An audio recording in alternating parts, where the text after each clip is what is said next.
프로야구를 좋아하시나요? 프로야구의 정규 시즌이 이제 막을 내렸습니다. 지난 한 시즌 동안에 1200만 명의 관중들이 야구장을 찾았다고 하니까 그야말로 남녀노소를 불문하고 전 연령층의 팬층들이 두텁게 있고, 이쯤 되면 전 국민적인 그런 스포츠의 관심 종목이 아닌가 싶습니다. 봄에 시작해서 이제 가을바람이 불면 이제는 높은 곳에 올라갈 팀들이 남고, 그 다음에 짐을 싸서 다시금 돌아가야 될 팀들로 나뉘게 됩니다. 그래서 야구를 좋아하는 분들은 가을이 돼서 포스트 시즌을 치른다라고 생각하지 않고, 포스트 시즌이 치러지니까 가을이 왔다 이렇게 말할 정도로 가을 야구를 이야기합니다. 사실 야구는 좀 게임적인 요소가 있는 스포츠죠. 홈에서 출발해서 다시금 홈으로 들어오는 그런 것을 하는 겁니다. 1루, 2루, 3루를 거쳐서 홈까지 돌아와야만 그것이 인정이 되는, 득점이 인정되는, 어떻게 보면 인생의 축소판과도 같다라고 말할 수가 있겠습니다. 우린 다 하나님께로부터 출발을 했습니다. 하나님의 그 손 안에서 하나님의 형상을 닮은 모습으로 우리가 그렇게 하나님께로부터 보내져서 그렇게 살아가죠. 그러면서 험악한 세상, 또 여러 가지 야속한 세상, 1루, 2루, 3루, 정말 힘들고 어려운 고비고비를 넘어서 마침내 그렇게 홈까지 돌아오는, 오늘 우리 성도는 우리가 하나님의 본향대로, 하나님의 본향에 뿌리를 두고 다시금 본향을 찾아가는 그런 존재다라고 말할 수가 있는 겁니다.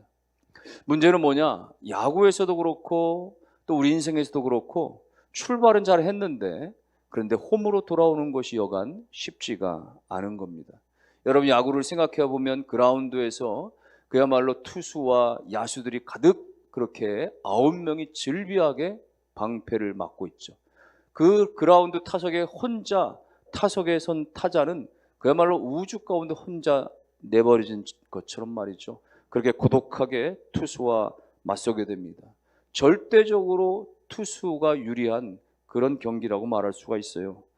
투수의 손에서 공이 떨어져서 타자에까지 가는 시간은 평균 0.3초 내에 공이 도착합니다.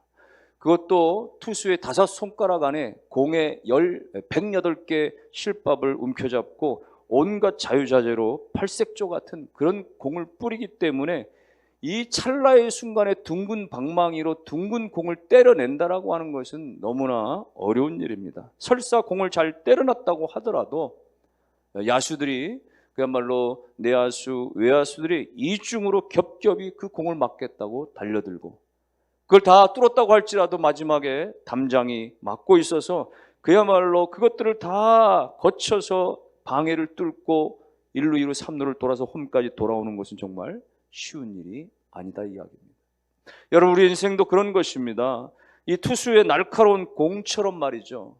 우리에게 끊임없이 날아오는 유혹들, 오늘 우리 가운데 끊임없이 다가오는 고난들, 우리가 그런 것들을 헤치면서 이 야수들의 치밀한 수비처럼 말이죠.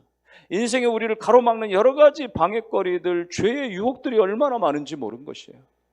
그것들 가운데 성도들은 인생 가운데서 여러 가지 환난과 고통과 그 죄의 유혹이라고 하는 것들을 다 넘어서면서 때로는 넘어지기도 하고, 때로는 한 베이스를 갔지만 거기서 더 이상 나아가지를 못하고 그 베이스에서 정체된 상태에서 오랜 시간을 버티고 머무를 수밖에 없는 정체된 시간들도 우리 인생 가운데 주어지는 거죠.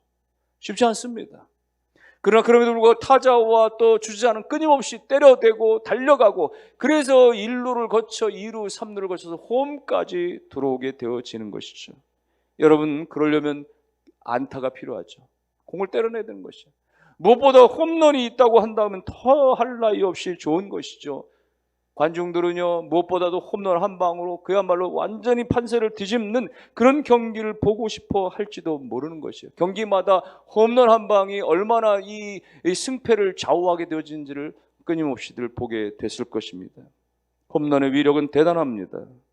불과 며칠 전에 2위 팀과 3위 팀이 경기를 했는데, 그때 당시 2위 팀은 그 경기에서 이기면 한 단계만 넘어서면 이제 1위에 우승의 꿈을 꿀 수 있는 너무나 중요한 경기였습니다. 그래서 리그 최고 4관왕을 가지고 있었던 그 투수를 내보내서 그야말로 최고의 피칭을 하고 완전히 이 팀이 승기를 잡았습니다. 마지막 9회까지 그야말로 5대2로 앞서고 있었어요. 이제 9회 말 투아웃, 아웃 카운트 하나만 잡으면 그야말로 우승으로 나아갈 수 있는 꿈을 이룰 수 있는 그런 시간이었는데, 여러분, 인생과도 같이 야구에도 변수가 있는 것입니다. 3위 팀은 이미 그런 그 3위를 확정했기 때문에 그야말로 그 1군의 최고의 선수들이 아니라 1.5군의 선수들을 내보냈음에도 불구하고 이 신인급 선수 2명이 마지막에 아웃 카운트 하나를 남겨놓고 홈런 2방을, 투런포 2방을 때려내므로 말미암아 순간에 1, 2분 사이에 그만 2위 팀이 역전패를 당하고 만 것입니다. 여러분, 그 일로 말미암아서 그 2위 팀은 우승에 대한 꿈이 다 접어지고, 또 서울의 한 그 1위 팀은 말이죠, 짐 싸고 다음 경기를 기대하면서 말이죠, 그렇게 말이죠 퇴근을 일찍 하던 그 1위 팀은 다시 그라운드로 돌아와 가지고 뒤늦게 우승을 자축하는 그런 진기한 장면이 벌어졌다는 이야기죠. 홈런 한 방이 이렇게 1위 팀, 2위 팀을 가를 정도로 위대했던 것입니다. 여러분, 그래서 우리 인생에도 역전의 홈런을 다 기대하는 것입니다. 지금은 매일같이 먹고 사는 일이 너무나 힘들고 비루하고 구차하고 짝이 없지만은, 그럼에도 불구하고 우리 인생 가운데 어떤 기로를 넘어서서 어떤 고비를 넘어서서 그야말로 기적의 한 방이 우리 인생 가운데도 분명하게 존재한다는 사실을 우리는 의지하고 바라보고 그렇게 나아가는 것이죠. 영적인 것도 마찬가지입니다. 우리가 아버지의 품을 떠났습니다. 그래서 죄에 빠져 살았습니다. 그래서 인생이 만신창이가 되었다 할지라도, 그러나 마지막 아버지 앞에 돌아올 수 있는 마지막 한 방이 있다라고 하는, 때로 우리 인생은 그야말로 죄인 중에 괴수처럼 그렇게 여러 가지 모진 모습에 있었지만은, 그러나 구원의 그 집으로 돌아올 수 있는 마지막 영적 홈런 한 방이 있다는 사실을 우리 모두 다 보고 싶어하고 기대하고 있는 것입니다. 하지만 죄의 유혹이라고 하는 것은 생각보다 훨씬 더 집요합니다. 죄의 유혹은 훨씬 더 우리 가운데 교묘합니다. 마치 투수가 온갖 팔색조의 공을 던지는 것처럼 말이죠. 우리를 향한 이 세상의 유혹은 우리의 가장 약한 부분을 파고들기죠. 그래서 우리가 때때로 외로울 때는 쾌락이라고 하는 공으로 다가옵니다. 불안할 때는 물질에 대한 집착으로 다가옵니다. 우리가 지쳐있을 때는 원망과 불평이라고 하는 공으로 다가옵니다. 이 죄는 끊임없이 우리 가운데 너는 안 된다라고, 너는 할 수 없다라고, 너희는 더 이상 집으로 돌아갈 수 없다라고, 이미 때가 늦었다라고 교활하게 끊임없이 우리를 포기하게 만드는 것이죠. 그렇게 야구는 여러 가지 장애물을 거쳐서 결국 홈에 들어오는 사람의 숫자대로 한 점 한 점 모아져서 득점을 만드는 것이죠. 안타를 아무리 많이 쳐도 소용없습니다. 베이스를 끝내 다 돌지 못하면 점수로 인정되지 않습니다. 마지막 홈을 밟아야만 득점이 인정되는 것입니다. 여러분, 우리가 예수 그리스도의 은혜를 힘입어서 이 험난한 인생의 베이스들을 하나씩 다 통과하고 마침내 영원한 본향 하나님 나라에 우리가 그렇게 들어올 때에, 그야말로 야구에서 홈에 들어오면 말이죠, 더가웃과 관중들이 막 기뻐 뛰는 것처럼 그렇게 우리가 하나님 앞에 설 때에 하나님께서 오늘 끌어안아 주시면서 한 영혼 한 영혼을 주의 품 안에서 우리 가운데 생명의 면류관을 씌워 주시는 줄로 믿습니다. 사랑하는 성도 여러분, 이제 한가위 명절이 되었습니다. 수많은 사람들이 이동을 하면서 다 아버지 집으로, 고향으로 그렇게 갑니다. 여러분, 왜 그 고향에 갑니까? 왜 집에 돌아갑니까? 거기에 내 자리가 있기 때문에 그런 것입니다. 고향의 집은 우리가 시작된 곳이죠. 아버지의 집은 그 누구에게도 빼앗길 수 없는 아버지의 은혜와 아버지의 사랑이 있는 그곳입니다. 여러분, 오늘 우리의 신체의 배꼽을 누구나 다 가지고 있지 않습니까? 배꼽은 뭘 의미합니까? 우리의 시작점을 의미하는 것입니다. 누군가 나를 살리기 위해서 목숨을 건 흔적이 바로 배꼽입니다. 그게 바로 우리의 어머니죠. 어머니가 뱃속에 아기를 잉태하고 아기가 태어날 때까지 피 5마리 든다라고 하는 그런 말도 있지 않습니까?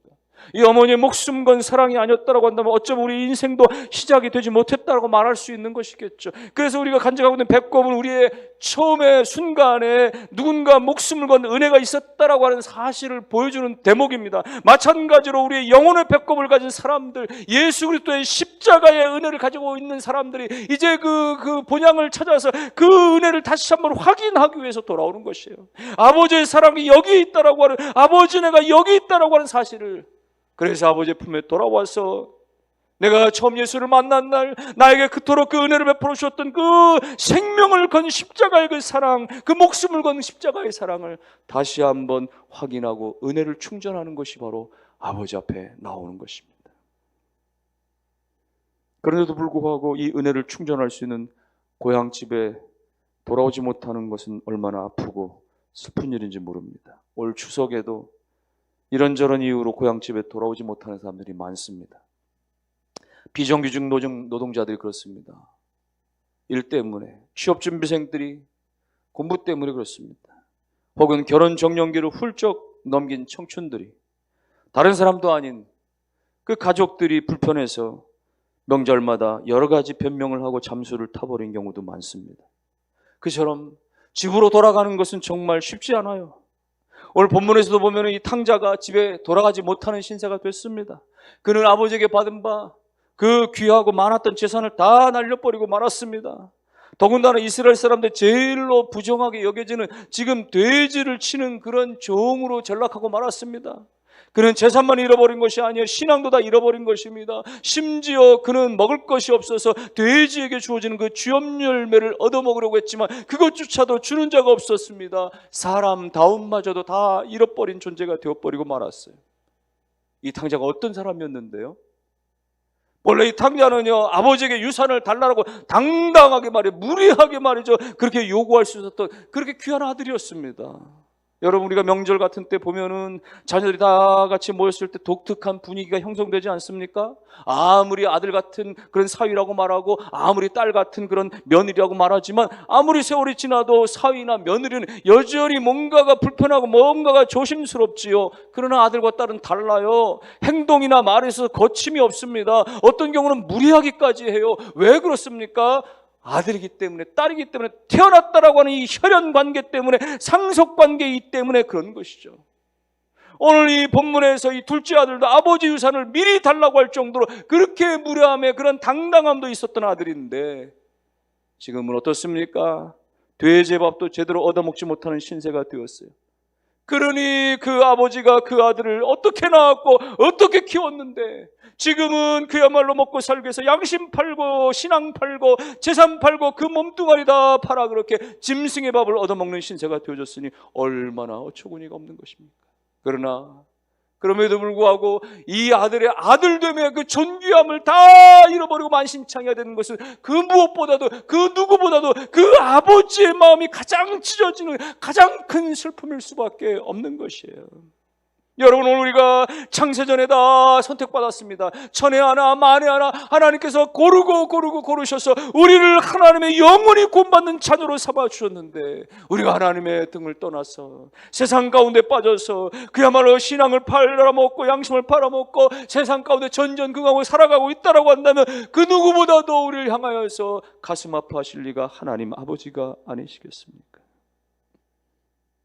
이와 같은 사실은 누구보다도 탕자 자신이 제일 잘 압니다. 아버지를 쳐다볼 면목이 없는 것입니다. 다시 집으로 돌아갈 자신이 없는 거예요. 이게 우리를 향한 죄의 무게죠. 끊임없이 죄라고 하는 것은 우리로 하여금 움츠러들게 만듭니다. 우리로 하여금 점점 더 하나님께부터 멀어지게 만들죠. 너는 끝났다. 너의 꼴을 보라. 더 이상 우리가 하나님 앞에 돌아가지 못하도록 끊임없이 죄는 우리를 억누르는 것이에요. 그러나 여러분, 이 탕자를 보니까 놀랍게도 그는 참 은혜로운 생각 하나를 하는 것입니다. 오늘 17절 말씀 보니까 이에 스스로 돌이켜 이르되 내 아버지에게는 양식이 풍족한 품꾼이 얼마나 많은가 나는 여기서 줄여 죽는구나. 자신과 아버지의 집을 비교해 봅니다. 자신의 막장 인생과 아버지의 그 풍성한 은혜, 아버지 집에는 품꾼들조차도 풍족하게 넘치고 아버지는 품꾼들에게도 그렇게 은혜를 베푸시는 아버지가 되는데 이제 그가 깨닫는 거예요. 그런 마음의 결단을 내리는 것입니다. 더 이상 나는 재산이 필요 없다. 더 이상 나는 아들됨의 인정을 받지 못해도 좋다. 나의 모든 자존심이 다 꺾여도 상관이 없다. 나는 이제 아들 대우를 받지 않냐 해도 좋고 그저 품꾼의 하나로 그렇게 대우받아도 괜찮다. 내가 이제 아버지께 돌아가리라. 여러분, 이때의 이 아들의 심정은 바로 18절과 19절입니다. 내가 일어나 아버지께 가서 이르기를 아버지여 내가 하늘과 아버지께 죄를 얻었사오니 지금부터는 아버지 아들이라 일컬음을 감당하지 못하겠나이다. 나를 품꾼의 하나로 보소서 하리라. 이게 진정한 회개죠. 후회로 끝나지 아니하고 돌이킴으로 끝나지 아니하고 아버지께로 돌아가기로 결단하는 것. 자존심 상하는 일이지만 내 신분이 바뀌어지는 일일지도 모르지만 정말 염치 없는 어떤 그런 모습인지 모르지만 그럼에도 불구하고 아버지께로 돌아가는 것만이 유일한 희망임을 믿고 아버지를 향하여 방향을 틀고 나아가는 것, 그것이 진정한 회개가 되어지는 것이에요. 여러분, 이 탕자가 아버지를 배신하고 가산을 다 탕진하고 그야말로 너무나 불효막심한 존재였지만 그럼에도 불구하고 이 아들이 가장 잘한 것 하나가 있다고 한다면 그가 아버지의 집으로 돌아가기를 결단했다는 그 사실 하나인 것입니다. 그것이 자신을 살릴 수 있는 유일한 길이었기 때문에 은혜 없이는 살 수 없는 우리가 인생 아닙니까? 하나님 아버지께로부터 우리가 받은 인생 아닙니까? 그 은혜를 다시금 찾기 위해서 조건 없이 아버지의 집으로 나아가는 것, 그것만이 길인 줄로 믿으시기를 주의 이름으로 축원합니다. 그런데 이 탕자가 돌아오니까 말이죠, 고향집에 돌아오는데 깜짝 놀랄 만한 일이 일어나요. 이미 아버지가 동구 밖까지 나와서 기다리고 계시는 거예요. 아들이 떠난 그날부터 지금까지 말입니다. 20절 말씀, 이에 일어나서 아버지께 돌아가니라. 아직도 상거가 먼데 아버지가 저를 보고 측은히 여겨 달려가 목을 안고 입을 맞췄다. 아들이 아버지 전 죄인입니다, 하나님 저는 정말 죄인이에요 라고 고백하는데 그 죄인이라고 하는 것에 대해서 용서한다라고 하는 말도 하기 전에 말이죠, 이 아들은 그냥, 이 아버지는 아들이 돌아온 것만으로, 아버지 앞에 돌아온 것만으로 너무나 기쁘고 감격스러워서 그 아들을 끌어안고 입을 맞추고 말이죠, 너무나 감격이 되어졌어요. 그래서 그 아버지는 22절에 23절에 종들에게 이렇게 말하죠. 종들에게 이르되 제일 좋은 옷을 내어다가 입히고 손에 가락지를 끼우고 발에 신을 신기라. 그리고 살진 송아지를 끌어다가 잡으라. 우리가 먹고 즐기자.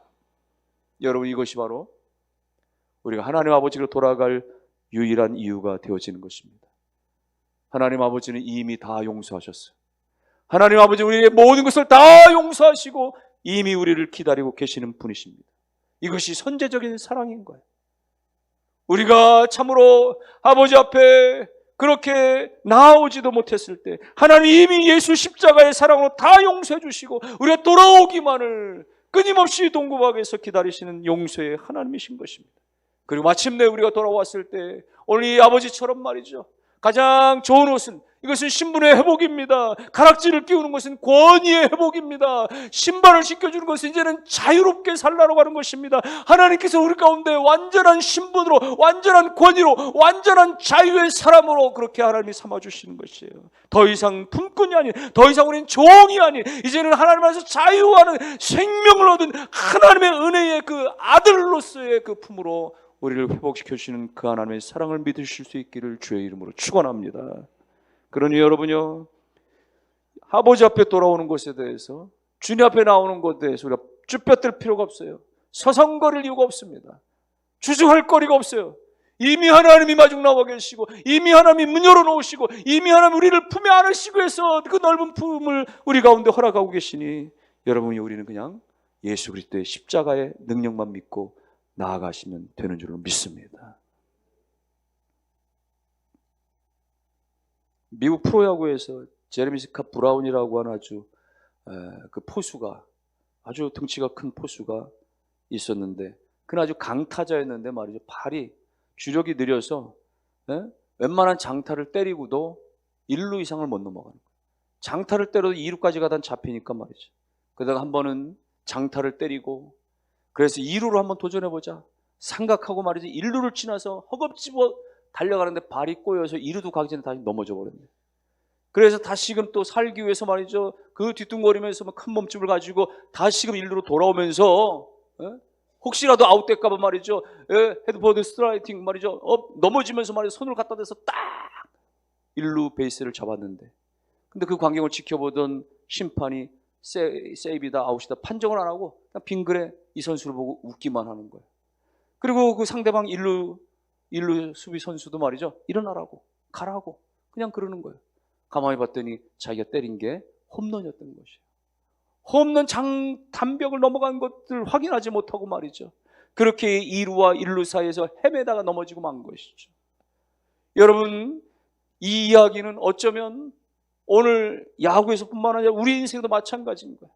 이미 예수 그리스도께서 십자가로 말미암아서 우리의 영원한 구원의 완벽한 그런 말로 홈런을 때려 놓으셨는데 말이죠, 우리가 인생 가운데 살면서 1루 2루를 지나고 3루를 지나면서 계속해서 말이죠, 우리가 그렇게 수로 넘어지면서 말이죠, 좌절하면서 말이죠, 여전히 뒤로 돌아갔다 앞으로 갔다 헤매고 있는 것은 아니겠습니까? 이미 예수 그리스도가 우리의 구원을 완성시켜 주셨고 우리의 모든 죄를 다 용서시켜 주셨는데 말이죠, 우린 그냥 뛰어서 걸어서 그렇게 홈으로 예수의 이름으로 들어가기만 하면 되는 줄로 믿습니다.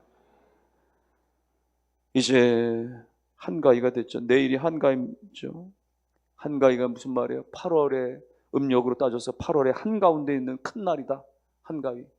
네? 또 가을에 그 한복판에 있는 큰 날이다. 이런 의미를 담고 있는데, 여러분, 어쩌면 우리는 하나님의 은혜의 큰 한가운데 늘 잠겨져 있는 것입니다. 비록 우리가 이 세상을 살면서 넘어질 때도 있고 쓰러질 때도 있고 그야말로 인생 가운데 여러 가지 서럽고 외롭고 가슴 아팠던 일도 많지만 그 모든 순간순간 속에 하나님의 큰 은혜 가운데 있었다는 것을 고백하실 수 있기를 주의 이름으로 축원합니다. 이제 다시금 우리가 주님 앞에 결단하는 것입니다. 하나님 앞에 나아가는 것만이, 하나님 앞에 돌아가는 것만이, 아버지 집으로 가는 것만이 여러분이요, 우리 가운데 희망이고 소망이고, 거기에 가면은 영원한 우리를 향하신 하나님의 자비가, 하나님의 은혜가 있다라고 하는 사실을 우리가 다시 한번 확인하게 되어지는 것입니다. 그러므로 이번 명절, 이번 연휴를 통해서 아버지 되신 하나님 앞에 감사와 그 구원하신, 그 축복하신 그 모든 은혜를 기뻐하심이 있기를 주의 이름으로 축원합니다. 더불어 가족을 만나고 친지를 만나면서 사랑으로 섬기시고 또 여러 가지 사랑으로 섬기시고 격려하시고 끊임없이 모든 사람들 가운데 용기를 주고 그렇게 기쁨이 넘치는 축복된 명절, 아름다운 복된 만남이 다 되실 수 있기를 주님의 이름으로 축원합니다.